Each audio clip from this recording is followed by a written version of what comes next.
10, 9, ignition sequence start, 6. Hello, and welcome to Rocket Fuel, your daily update of everything that's happening in the Rocket Pool community. My name is Wack. Today is December 15th, and today we're going to get started with this news about Ledger. So that was one of the main stories yesterday.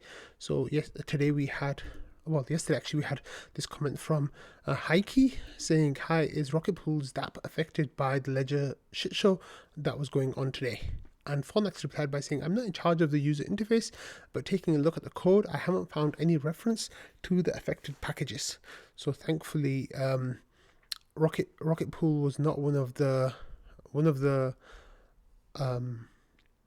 affected dApps that was causing issues yesterday. And then as the day went, and yesterday we started to get official word that the Ledger issue is now fixed. And it says to make sure you don't have any malicious library cached, go to this website, and then there's a link, and it says ensure that the version is 1.1.8.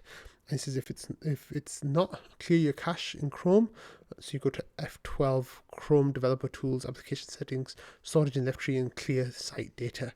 So there's a way to get around that. And then here it says, do not interact with any dApp until you've ensured you have the fix. Some apps might be bundling the malicious library and serving directly, though unlikely, but it's best to wait for the apps to confirm they are safe before using them. This is to all dApps, please redeploy, regenerate your bundles. Let the community know that it's safe to do so. And to all the users, if you used any dApp in the last 6 hours, go check if you still have all your money. If you have it, then you're safe. So I guess people were still getting drained. And if you didn't use any dApp, you are safe. Luckily, the JS is loaded live by default and not bundled in. So if you have ensured that you have the latest version, you are safe on 99.99% of the dApps. Just to be extra sure, don't ape anywhere today. Go to sleep, wake up tomorrow, and all will be good. So I guess everyone in DeFi yesterday got a day off. And then here, let me see what I'm looking. So right at the top over there, it shows that I am 1.1.8 over here on my machine. So that's cool that everything is okay with that. And yeah, it seems like that story is over now. So that's good to hear. Let's move on from there to this other news that came through today, which was that 1KX started making a whole lot of new validators. So it started overnight, and they literally made hundreds of new validators, I think. So they were causing quite a splash in the deposit pool. And of course, as they were making new validators, that was started to clear up some space in the deposit pool. So they literally made validators for a whole lot of validators. So they were putting them through. I guess they were paying around $116 per validator, about $111 because of the gas prices. Maybe if they'd waited until the weekend, they might have been able to get that down by half. But I've literally been scrolling for a while here, and they've just been making the whole time. And I think it was across 2 different validators as well. So sender address, this was OKX number 2, and there was OKX number 1 as well. So they were sending out a whole lot of validators, which was really cool. And then of course, what happens when there's so many validators that come online? It created some space in the deposit pool, and as we've seen recently with Rocket Pool, the space in the deposit pool doesn't stay there for long. So here, we had a 350 ETH deposit, a 460 ETH deposit, and a whole bunch of like small deposits were coming through as well. And then at 9 a.m. this morning, we had a whale splash to fill up the deposit pool. So that was over 1,200 ETH. Another interesting thing that happened here was 31,000 RPL was staked as well. So there was a whole lot of deposit pool action going on today, which is nice to see. And even though there was all those thousands of ETH that were staked, the deposit pool is now back to being full. So the shop is shut. We just had a look at that. And then if we have a look on Rocket Scan, you can see, actually let me use this view instead. You can see that today we had 2,700 ETH deposited into onto staked. ETH was deposited and our ETH was minted. So that was pretty good to see. And just to get confirmation here, the deposit pool is full again. So this has been there have actually been like some decent days recently of deposits of over 1,000 ETH, and I'm really hoping that that is hopefully a trend that will continue. Okay, so going to the actually, let's just stay there here. Going to the votes now, we can see that all the votes have reached quorum, and we have RPIT 31, that's at 111% of quorum, RPIT 32, 106%, RPIT 33, 106%, and RPIT 35, 106% as well. So all of these votes are very likely to pass, and what we can see as well is that the abstain numbers are kind of 20%, and the for votes for all of these is about 20% as well. So it's very unlikely that these Houston upgrades will fail now going forwards. So I'm really glad that it looks like this is done, even though we've got another 5 days left on the vote. They all have reached quorum quite comfortably, and I think they all will almost definitely pass. So that's cool. Okay, next we had this update from Nethermind saying that this is version 1.24.0, and this is a new version of the Nethermind client. So if you are running Nethermind on the execution client, definitely keep that in mind. So here in the release notes, there's a warning right at the top saying this version is not downgradable. Once your node is upgraded to the version or synced from scratch on it, you won't be able to downgrade to lower versions. And then it has some highlights in there. It says improvements on the headers database. So it reduces IOPS and bandwidth requirements during sync by up to 200 megabits per second, or about 8% of overall bandwidth during sync. And it reduces IOPS and bandwidth requirements when serving headers to peers, and requires an additional 800 megabytes of data, metadata DB on mainnet. So that is something that you can upgrade to if you want. So then this brought up some discussion on the Discord about it. So here Blue AVM says the latest Nethermind release is not downgradable and needs 800 megabytes additional for metadata database. And Halululo says 800 megabytes is not that much though. And Invis says it would be funny if these 8% saved roughly equated to 800 megabytes. So I guess you can either upgrade to that now, or you can wait until it's part of the new smart node stack and do it then. So you have that decision to make. Okay, and we got this interesting development from Moist OwlBear, who shared a screenshot saying in other news. So in other news here, let me just open this bigger so you can see it more clearly. He says, Owl made this post. It says, add Ether staking capabilities to the Ronin bridge on the Ethereum network. It says, dear validator and governing validator, I'm excited to present to you this proposal to enable users on Ronin Network to stake their wrapped ETH into a new token called Staked Ronin Ether, STR-ETH. This token should represent the share of Ether being staked on the Ethereum side via different staking solutions such as Lido, Rocket Pool, Frax, etc. Given the above process, this Ronin something proposal REP will be considered approved if the number of validators who voted against it is less than 15%. Please share any feedback over on validator chat. If you wish to vote against REPs, please react to this post with a big X. Otherwise, please react with a green tick. And then there's information on the GitHub, and prototype of implementation can be found as well on the GitHub. And then there are 3 green ticks. So I covered this update from Moist OwlBear a few weeks ago when he was coming up with the idea of setting up staking on the Ronin bridge, which is the bridge that uses Axie Infinity is based there, and some other games I think, and they have ETH there. So I guess the idea was to kind of get that staking with Rocket Pool at the time. And now Owl here is mentioning other providers as well. But if we have a look, Moist OwlBear says that this will potentially take months of development to get it all set up, and Fornax says if it's going to take months, the proposal could consider deposits on node set whenever the node deposit pool is full, because this idea that if the deposit pool is full, then it'll make it difficult to use Rocket Pool, and if they don't use Rocket Pool, then the community might want other solutions in the middle. And Moist OwlBear replied by saying, yes, that was also my thought, but friction will be proving that it's secure. I know I can prove it since I'm writing the implementations, but telling that to the non-dev people are always the hard part. Actually, Fornax, and then he says, I would love your input on the implementation further down the line, probably Q1 of 2024, if you don't mind. And Fornax says, sure thing. And Moist OwlBear says, thank you, kind sir. So this is definitely something to keep an eye on.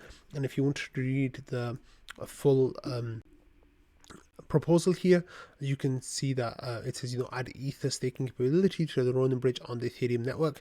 And this was Owl of Moistness, and it says add that basically. So abstract is 0009, rep 0009 describes the process of enabling staking capability with Ether that is residing on the Ethereum network bridge via deposits into LSTs, liquid staking tokens or derivatives, whatever you want to call them. And this will also allow users that opt into the scheme to earn ETH rewards via the value accrual of those LSTs. And then there's rationale saying that there's 34,000 ETH that's sitting on the bridge, and with a average 4% APY for staking, or even 3%, that works out to be around 1,366 Ether per year, which is a not inconsiderable amount. So it makes sense that they will want to use this. And then there's some information here of what this will look like, and on the Ethereum side and on the Ronin chain side, and how that will all come together. So definitely give that a read if you're interested, and give feedback to Owl of Moistness or Moist OwlBear, and I'm sure they'd appreciate your feedback on that. Okay, and then finally we had some discussion overnight and this morning about the rocket pool investment thesis and other investment theses that emerged over the last few years. And Noshua was quite critical of them. Let me see if I can actually go back. All right, so this was a discussion that started overnight, and people here were talking about the investment thesis and how they did or didn't work out. And Mountain B, he said, is there anyone who still holds on to either Masso's or Zero's thesis on RPL value? Curious to see the amount of hopium in the channel. He says the ratio has been basically flat over the last couple of years after launching a successful product with liquidity as bad as 3 years ago when there was nothing but speculation on value. And he says that's not a good risk reward. So then and then Noshua shared a tweet from Maso about how solo staking migration might enable huge scaling, and how there's other aspects that could boost Rocket Pool. Sadly, they didn't really transpire. And Dookie here says they're still valid. It's just that our growth rate is much slower than expected. So then they're not valid. Noshua says they are correct. They're just wrong. And so here Mountain B says it's not like timing isn't variable. Timing is arguably the most important thing to consider in any investment.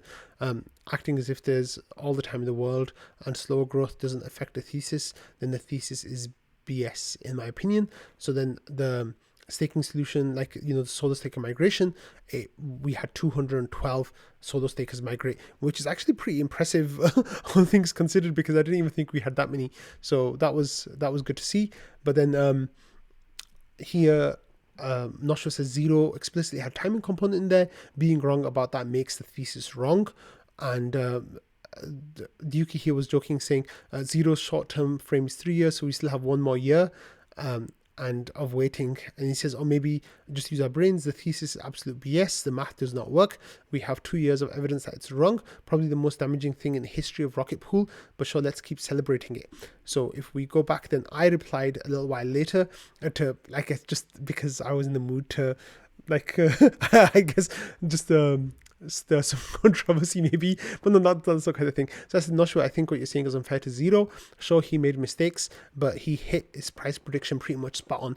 So if you look at RPIT 1, he says it comes out approximately ETH RPL price of 0.035. This is the minimum valuable that RPL can be. It'll likely be a lot higher than this number. Currently RPL is priced at 0.0063, so this is easily more than 5.5x against ETH. Easy investment. So the point that I was kind of making was like, he said this price, that price hit, therefore maybe it wasn't all wrong. And I said for RPIT 2, he said 0.05 to 0.08 in 1 to 3 years. And that's where the extra 1 year comes in. I said it's hard to say he's wrong when he was literally right in RPIT 1. And then the ratio all-time high was 0.3581, which was on February 9th, 2023. That was so long ago. But then, of course, there were definitely a lot of issues with RPIT 1 and 2. And I think the fact that it hit that number itself wasn't enough to justify the thesis, because the thesis was that this would become a floor price, not, a hype mania cycle top.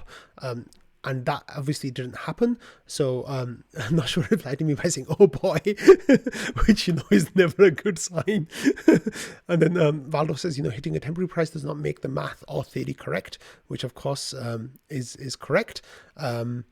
And Hulula says, Wacky saying absolute minimum being absolute peak is him being right, which of course it isn't. And then Noshua kind of came and explained why it was wrong. And you can go and follow the discussion. The links are in below. But he says these are concrete issues with Zero's RPIT's rocket pool investment theses. He says the math is plain wrong, as explained above. So Noshua explained that in one of the calculations that he did, the output for the value that it should be, the 0.035 that he mentions, the numbers actually should have made it 0.0175, which is off by a factor of 2.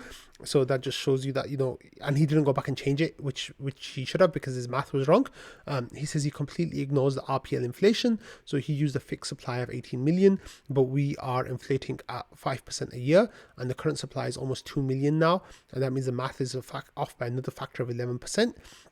And he says he assumes that being a node operator can be profitable with these tokenomics. It completely ignores the impact of solo staking yield and RPL inflation have on profitability. And now, with other services that are coming up that will maybe potentially be more profitable than Rocket Pool, none of those things were accounted for. And he says all this became consensus opinion around here and played a huge role in leading us down the path of LEB8 tokenomics. So what Val is arguing is that the LEB8 tokenomics are bad, and that they've kind of put us in the hole now that we're having to dig ourselves out of with a new tokenomic solution that the community is currently working on.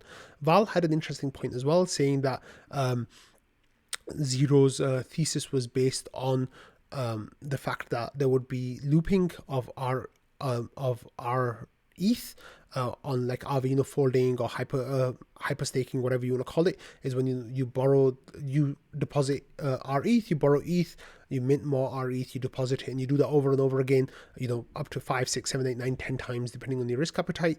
And then that actually made a really interesting discussion here as well. So Valdov says, Zero did have good insight that was somehow missing. The RPL price was related to the required total stake, aka required stake per mini pool and rETH TVL. The rest I've always ignored. And then Valk said that, wait, where was the folding part? Yeah, he says it also didn't happen at all as described. So he says the main point that Zero was using was that there would be an rETH looping as a core driver. And Yoakum had an interesting point here in response, saying the ST ETH got there first. By the time that it could be done with rETH, the rETH borrow rate on Aave made it barely profitable. But even if we could have done it on rETH at the time, we don't, and I didn't then and definitely don't now have the node operators to utilize that rETH usage. And hopefully that will change in the coming year with a new set of tokenomics. But that was an interesting discussion that I kind of wanted to finish today's episode on. Oh no, I didn't want to finish today's episode on that. I wanted to finish today's episode on this. So here we have a new command from Invis that shows the top 10 Karma users. So if you want to use this, you can use Karma Top, and this is a way of giving users Karma on Discord. So it's like a little app. So the way it works is you can right click on Invis's name, go to apps, and then you can remove 10 points, or you can right click on Invis's name and give 10 points as well. So you can give 1 point or 10 points, or remove 1 point or remove 10 points. And then it says that the remove 10, just like it tells you what it did basically, like if it removed or added points. And then Invis kind of just shows you the way of doing it the way that I just showed you now. So you right click on the name and you give or add points. But now there is oh, you can also do it by user as well. So not just the top, you can see who's given what points to whom. And yeah, so this might be a fun little thing that comes up in trading a lot over this weekend. But on that note, I will end today's episode. So thank you all for watching, listening, and being part of the Rocket Fuel community. And I hope you all have lovely weekends, and I will see you on Monday. Bye.